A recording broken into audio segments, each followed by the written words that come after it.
Hi viewers, నమస్కారం. నేను మీ సిరి. Welcome back to నిన్ను కోరి. ఈరోజు కథ మిస్టర్ ఆరగెంట్, ఎపిసోడ్ 14. మీ మనసుకు నచ్చే అత్యంత అద్భుతమైన కథ. కథ నచ్చితే చిన్న లైక్ చేయండి. లైక్తో పాటు హైప్ చేయడం మర్చిపోవద్దు. ఇక కథలోకి వెళ్తే, ఒకవేళ వాడు మహిక లవరైనా తనను పర్మనెంట్గా మర్చిపోవాల్సింది. మహికి ఇప్పుడు నా భార్య. రుద్ర మనసులో అనుకుంటూ కార్ స్టార్ట్ చేశాడు. అతని వదనం ఇంకా గంభీరంగానే ఉంది. సుజిత్ విషయంలో అతను రెస్పాండ్ అయిన తీరుకి మహి ఇంకా షాక్ నుండి తేరుకోలేకపోతుంది. రుద్ర వైపు కొన్ని క్షణాలు చూసి ఈ విషయాన్ని వెంటనే ప్రీతితో షేర్ చేసుకోవాలి అని ఫోన్ తీసుకుని తనకి మెసేజ్ చేసింది. ఓ మై గాడ్ ప్రీతి, ఈరోజు మళ్ళీ Rudra most dangerous devil mode on అయింది. You won't believe what happen. What? నిన్ను మళ్ళీ బాధ పెట్టాడా? Tell me everything. నేను వెంటనే వచ్చేస్తాను. ఈసారి అస్సలు ఊరుకోను. ప్రీతి వెంటనే రిప్లై ఇచ్చింది ఆందోళనగా. లేదే, తనను బాధ పెట్టలేదు. ఇన్ఫ్యాక్ట్ ఈరోజు తను నాకు చాలా బిగ్ హెల్ప్ చేశాడు. మహి పెదవులపై చిన్న చిరునవ్వుతో బదులిచ్చింది. ఓకే, ఏం జరిగింది అసలు? నన్ను సస్పెన్స్లో పెట్టి చంపకే బాబు, త్వరగా చెప్పు. అసహనం క్యూరియాసిటీతో కూడిన రిప్లై ప్రీతి నుండి. ఏం జరిగిందంటే, ఈరోజు ఐస్ క్రీమ్ పార్లర్ దగ్గరికి వెళ్తే అక్కడ సుజిత్ మీట్ అయ్యాడు. అందరి ముందు నన్ను హక్ చేసుకోవడమే కాదు, రుద్ర ముందు నేను తన గర్ల్ ఫ్రెండ్ అని చెప్పాడు. అంతేకాదు, నా చేతిని గట్టిగా పట్టుకున్నాడు ఆ మెంటల్ అని మహి ఇచ్చిన రిప్లైకి. దెన్ వాట్ హ్యాపెన్ అని అడిగింది ప్రీతి. ఏమైంది? రుద్ర తన్ని కొట్టాడు, ముక్కు పగిలిపోయేలా. పాపం పూర్ సుజిత్ నొప్పితో మూలుగుతూ ఉంటాడు అని టైప్ చేసి లాఫింగ్ ఎమోజీని సెండ్ చేసింది. జరిగింది గుర్తు చేసుకున్న మహి ముఖంలో చిరునవ్వు వికసించింది. మహి తన ఫోన్లో ఎవరితోనో ఆసక్తిగా నవ్వుతూ చాట్ చేయడం చూసిన రుద్ర అనుమానంగా కనుబొమ్మలను పైకెత్తి, నువ్వు ఆ రాస్కెల్ వెల్బీయింగ్ గురించి అడుగుతున్నావా, లేక నీ విక్టరీ గురించి గొప్పలు చెప్పుకుంటున్నావా? వాడిలాంటి చీప్ రోడ్ సైడ్ రోమియోకి నువ్వెలా పడిపోయావో నేను నమ్మలేకపోతున్నాను. Your taste in men is so pathetic అని ఘాటుగా అన్నాడు. మహి కోపంగా తన ఫోన్ స్విచ్ ఆఫ్ చేసి, హో మిస్టర్ రుద్రాన్సింహ, నోరు అదుపులో పెట్టుకోండి. నా బాయ్ ఫ్రెండ్ అని అతను మీకు చెప్పాడు అండ్ మీరు వెంటనే నమ్మారు. అతను నా బాయ్ ఫ్రెండ్ అని నేను చెప్పానా? అతను ఏదో చెప్పేస్తే నమ్మేసి మీ ఇష్టం వచ్చినట్టు మాట్లాడుతున్నారు, కొంచెం కూడా ఆలోచన లేకుండా. నేను ప్రీతితో చాట్ చేస్తున్నాను, అతనితో కాదు. మహి కోపంగా తన మొహాన్ని విండో వైపు తిప్పుకుంది. ఆమె కళ్ళలో నీళ్లు చేరాయి. గాఢ నిద్రలో ఉన్న దియాను దగ్గరగా హత్తుకుని విండో నుండి చూస్తూ ఉంది. బాధ, ఉక్రోషం మిళితమైన ఫీలింగ్తో. మహికి సుజిత్ మీద సాఫ్ట్ కార్నర్ లేదని తెలిసి రుద్ర కొంచెం రిలీఫ్గా ఫీల్ అయ్యాడు. కానీ మహి మనసును బాధ పెట్టినందుకు అతనికి కాస్త బాధగా అనిపించింది. ఇంటి ముందు కారు ఆగగానే మహి కోపంగా కారు దిగి త్వరగా దియా గదికి నడిచింది.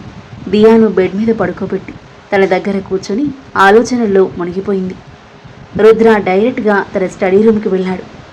ఇంపార్టెంట్ మెయిల్స్కి రిప్లై ఇవ్వాల్సి ఉండడంతో కాసేపటికి పడుకున్న దియా నుదుటిన ప్రేమగా ముద్దు పెట్టి తమ గదిలోకి వచ్చింది మహి.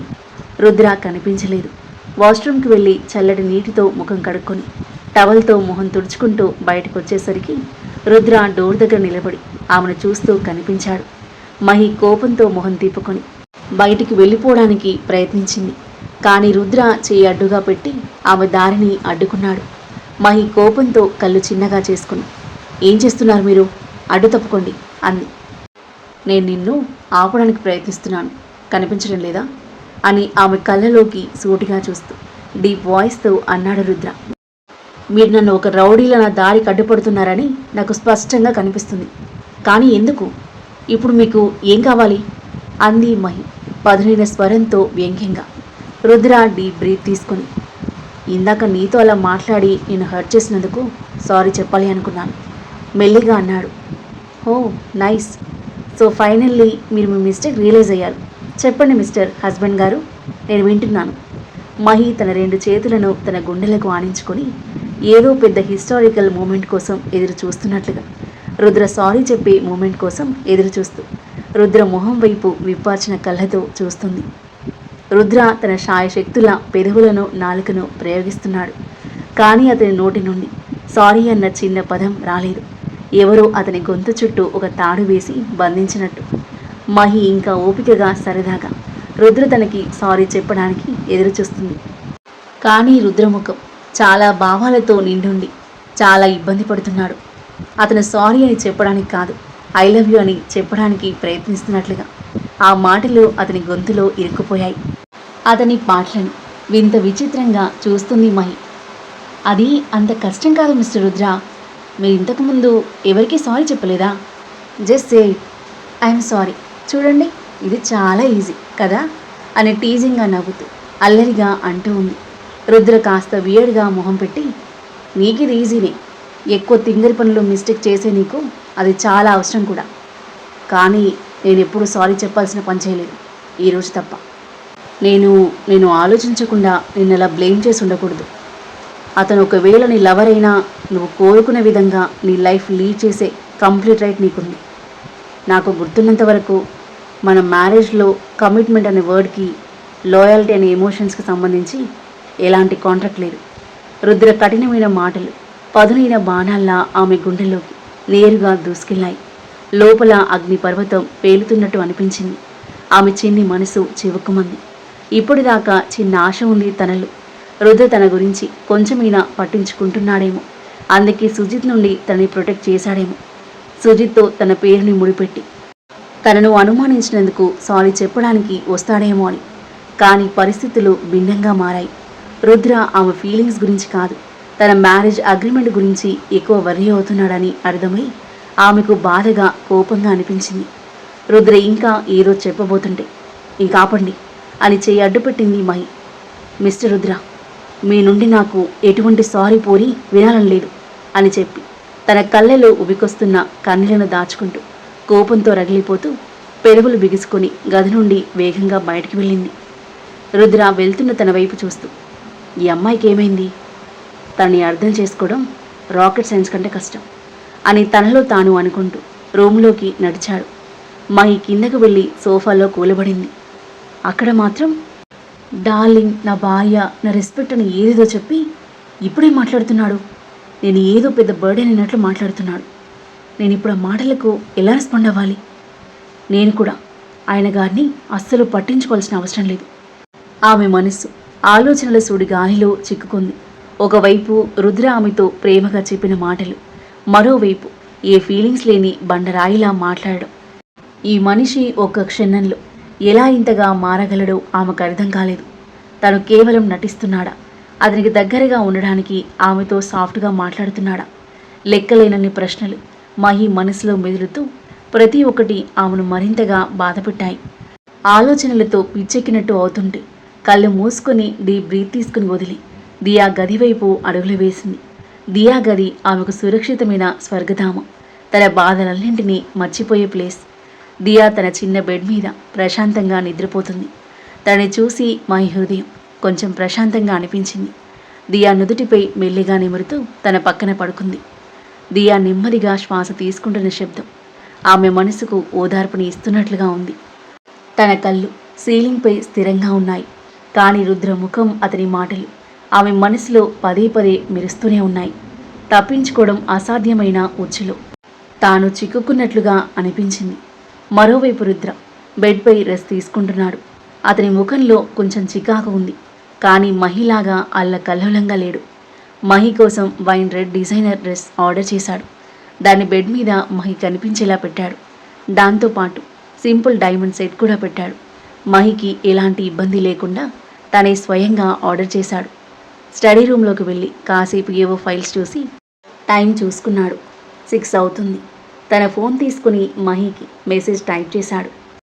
తనలోని నిరాశను మాటల్లోకి తీసుకురావడానికి ప్రయత్నిస్తున్నట్లుగా అతని వేళ్లు కీప్యాడ్ మీద వేగంగా కదిలాయి. నేను నీ కోసం ఒక డ్రెస్ ఆర్డర్ చేశాను. 8 గంటలకు రెడీగా ఉండు. ఇదొక business meeting. Mahi phone vibrate అయింది. రుద్ర నుండి వచ్చిన మెసేజ్ చూసి తన పెదవుల మీద బిట్టర్ స్మైల్ చేరింది. బిజినెస్ మీటింగ్ అని తనలో తాను అనుకుంటూ వెంటనే, మీ బిజినెస్ మీటింగ్లో నాకేం పనుంది అని రిప్లై ఇచ్చింది షార్ప్గా. ఆ మెసేజ్ చూసిన రుద్ర నుదురు ముడుచుకుంది. మహి రెస్పాన్స్ అతనికి నచ్చలేదు. కొన్ని ప్లేస్లకి నా భార్య నాతో పాటు రావాలి, కాబట్టి సైలెంట్గా రెడీ అవ్వు ఆర్డర్ వేశాడు. కానీ మహి సైలెంట్గా ఉండే వ్యక్తి కాదు. రుద్ర మాటలు ఇప్పటికీ ఆమె మనసును కుంగదీశాయి. మీరు పెళ్లి చేసుకోకపోతే ఎవరితో తిరిగేవారు? ఆ ప్రశ్నకి రుద్ర కోపంగా మారిపోయాడు. అసహనంగా లేచి నిలబడ్డాడు. మెంటల్, ఎన్ని క్వశ్చన్స్ అడుగుతావు? నేను పెళ్లి చేసుకోకపోతే భార్య లేకుండానే వెళ్ళేవాణ్ణి. ఇప్పుడు నువ్వు ఉన్నావు కాబట్టి రావాల్సింది. No more arguments. చిరాకుగా మెసేజ్ చేశాడు. ఆ మెసేజ్ చూసిన మహి కోపంగా మరో మెసేజ్ చేసింది. నువ్వు నన్ను పెళ్లి చేసుకుంది దియా కోసమా లేక నీ బిజినెస్ కోసమా? ఈ ప్రశ్న రుద్ర హృదయాన్ని తాకింది. ఎందుకంటే అది వారి రిలేషన్లో అత్యంత బలహీనమైన లింక్, వారి అగ్రిమెంట్. ఈ ప్రశ్న రుద్రకి బాధ కలిగిస్తుంది అని మహికి తెలుసు. తను కోరుకున్నది కూడా అది. రుద్ర తనకు కలిగించిన బాధకు ఆమె అతనిపై ప్రతీకారం తీర్చుకుంటుంది. మహి మాటలు నిజంగానే రుద్రకి కోపం తెప్పించాయి. అతని ముఖం ఎర్రబడింది. కోపంగా తన ఫోన్ తీసుకొని, మన అగ్రిమెంట్లో ఒకరికొకరు దగ్గరగా ఉండడం తప్ప మరేదైనా రెస్ట్రిక్షన్ ఉందో గుర్తు చేసుకో అని టైప్ చేశాడు. ఆ మెసేజ్ చూసి ఎలా రెస్పాండ్ అవ్వాలో అర్థం కాలేదు మహికి. అతను చెప్పింది కరెక్ట్ అని తనకీ తెలుసు. రుద్ర భారీగా ఉండే బాధ్యతలను మహి నిర్వర్తించదని, వారి మధ్య ఎటువంటి అగ్రిమెంట్ లేదు. నిజానికి రుద్ర ప్రతి ఆర్డర్ను మహి ఫాలో అవ్వాలని వారి అగ్రిమెంట్లో స్పష్టంగా ఉంది. ముఖ్యంగా బిజినెస్ అండ్ సోషల్ రెస్పాన్సిబిలిటీస్ విషయానికొస్తే ఇప్పుడు మహి దగ్గర సమాధానం లేదు. ఆమె ధైర్యం, కోపం అన్నీ ఒక్క క్షణంలో మాయమైనట్లు అనిపించింది. నా జీవితంలో ఇంత మొండమ్మాయిని నేను ఎప్పుడు చూడలేదు అని రుద్ర నుండి మరో మెసేజ్. నీ జీవితంలో ఇలాంటి అమ్మాయిలను ఎంతమందిని చూసావు అని వెంటనే క్వశ్చన్ చేసింది మహి.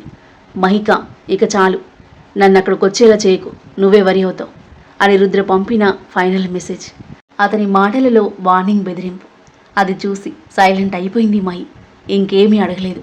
రుద్ర కోపం గురించి తనకు తెలుసు. అతను నిజంగా కోపంగా ఉంటే ఏమి జరుగుతుందో కూడా ఆమెకు తెలుసు. దియా గదిలోనే కాసేపు ఆలోచనలో మునిగిపోయింది. రుద్ర చివరి మెసేజ్ ఇప్పటికీ ఆమె చెవుల్లో ప్రతిధ్వనిస్తుంది. నేనక్కడికి వచ్చేలా చేయకు, నువ్వే వరి అవుతావు. ఆ మాటలు ఆమెను కొంచెం భయపెట్టాయి. రుద్ర అన్నంత పని చేస్తాడు అని డీప్ బ్రీత్ తీసుకొని లేచి తన గదికి వెళ్ళింది. ఆమె గదిలోకి అడుగు పెట్టగానే ఆమె కళ్ళు బెడ్ మీదున్న డ్రెస్ మీద పడ్డాయి. Wine red colour one piece dress, velvet fabric, చాలా సాఫ్ట్గా ఉంది. దాంతోపాటు బ్యూటిఫుల్ డైమండ్ సెట్ డ్రెస్పై తలుక్కున మెరుస్తూ కనిపించింది. ఇది నాకు ఫిట్ అవుతుందని అతనికి ఎలా తెలుసు? మెజర్మెంట్స్ లేకుండా ఆర్డర్ చేస్తే నాకు ఇది ఖచ్చితంగా ఫిట్ అవ్వదు. ఇప్పుడు ఎలా ఉన్నా అడ్జస్ట్ అవ్వాల్సింది అనుకుంటూ ఆ డ్రెస్ తీసుకొని వాష్రూమ్కి వెళ్ళింది. ఫ్రెష్ అప్ అయి డ్రెస్ వేసుకున్న మహి ఆశ్చర్యపోయింది. ఆ డ్రెస్ మహి బాడీకి కరెక్ట్గా సరిపోయింది. అది తన కోసమే డిజైన్ చేయబడినట్లుగా మెడ నుండి పాదాల వరకు తన దేహ వంపు సొంపులను అందంగా ఎలివేట్ చేస్తుంది. మహి మిర్రర్లో తనను తాను చూసుకుంది. ఇంత పర్ఫెక్ట్గా సెట్ అయింది. How is it possible? Measurements లేకుండా ఇంత పర్ఫెక్ట్గా డిజైన్ చేయడం ఇంపాసిబుల్.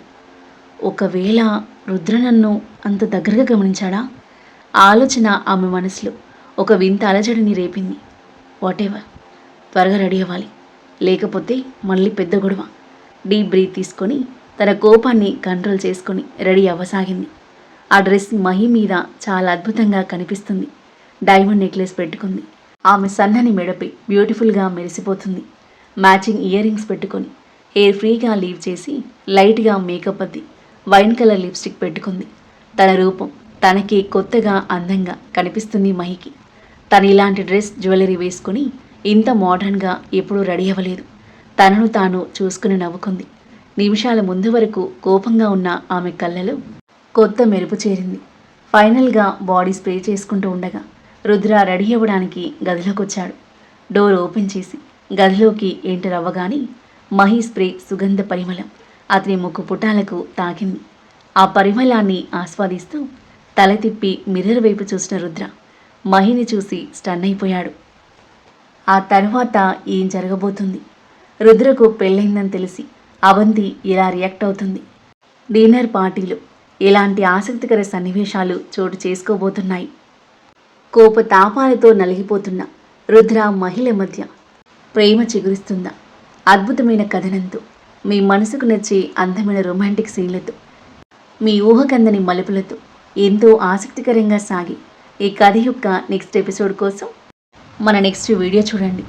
15th ఎపిసోడ్ మీరు ఊహించని మలుపుతో ఎంతో స్పెషల్గా ఉండబోతుంది. కథ నచ్చితే లైక్ చేసి కామెంట్ చేయండి. మరిన్ని ఇలాంటి ఇంట్రెస్టింగ్ స్టోరీస్ కోసం మన ఛానల్ని సబ్స్క్రైబ్ చేయండి. Thank you for listening.